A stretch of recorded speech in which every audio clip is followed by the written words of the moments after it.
How's it going, everyone? My name is Corey Anthony Jr., and I'm here to give you a presentation about the Nazca Sun Star that you see here on this TV screen. Now, what this is actually the solution to the Nazca Sun Star, in which I have not actually came out with a video in order to explain exactly how it is the solution. Now, there are a couple of factors that you have to understand here that actually point to this being the actual answer to this star here. I have to put myself in the shoes of other people first in order to understand how they would look at me presenting what I'm presenting as an actual answer, which we have no guidance to actually conclude until people actually look into what it is that I'm showing. So I understand that people will question, how do you know that that's the answer?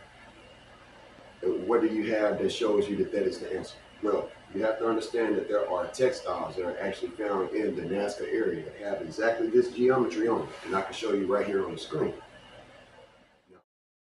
Archaeologists now believe that the Huari culture of Peru absorbed the Nazca culture and people. The Huari culture is credited for creating the tokapu, which is a set of signs that are often depicted on textiles and ceramics. And these symbols are very similar to the details of the Estrella designs or geoglyphs that have been just recently discovered. It's also possible that, given the later age of the Estrellas when compared with the Nazca lines, that these creations were just a continuation of the construction of geoglyphs. It's also possible that these developments took place in the Huari culture, which continued up until the Spanish conquest. Now understand that if this were drawn out on paper and you found this on paper actually out there in the area, let's say that the archaeologists went out there and they started digging in the ground and they found some ancient paper that had this on it. You would then at that point, if they pulled that up here on this screen in this presentation, you would be pretty low of education to try to argue and say that, you know, I didn't have a reason to say that that's the discovery. That's what I discovered, and that's the answer to this Nazca Sun Star, right? Understandable? Because now you see that there's a paper that has exactly what I drew on it back then. There. Well, the thing is, it's no different that it's actually found there. It's just not on paper. It's a different form of material that's found on the textiles. So you can see exactly the geometry that I found on textiles. And that's one proving factor. Beyond the fact that there's a proving factor in putting the actual fractal code that I've discovered here, superimposing it and zooming in the four corners, superimposing it and zooming in the four corners here found in the quincunx central area and putting it right here on top of this. When you do that, you have 4 dots that are found in the center of each of these squares that are found in this box, open box type of shape. And that's the same open box. That's what originally caught my attention, and I said, okay, this is looking exactly like what I discovered here. I actually discovered this first. It's on YouTube. I was first looking up crop circles, ancient crop circles, and that's where I ended up coming across the Nazca lines. And then that's where I ended up coming across this right here. It's not like, it didn't go like this, like I found this right here first. I knew about this and started studying it and, you know, did some numbers and stuff like that and put it over and said, this is the answer. No, that's not how it went. So with the numbers 8, 1, 1, and 8, everything here is a fractal. So the squares that you see here, every square contains the same thing. So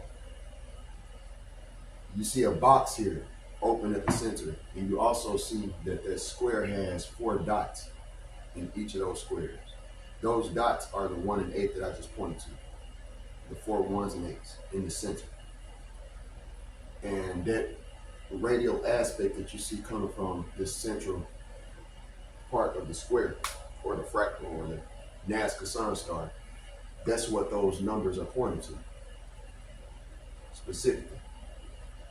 And pretty much this is where I want to end the video, because not only is there this star that's found out there, you have 19 other stars that have not been disclosed. Why? I don't know, by the History Channel. In Nazca, there is a geometrical figure which is never shown to the tourists.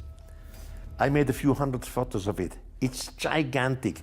It's different circles, a big circle, 2 smaller circles, and around them are triangles and so.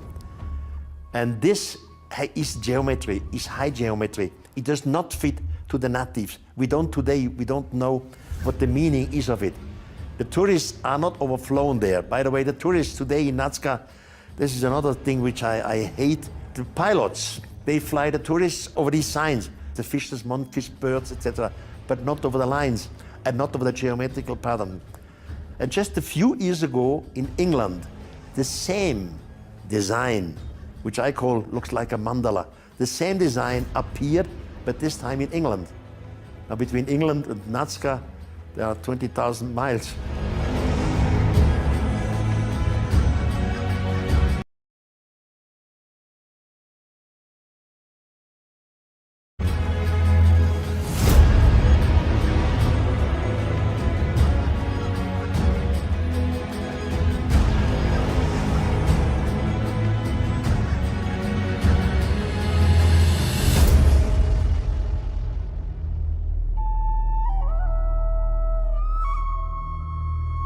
In the last few years, in the desert of Jordan,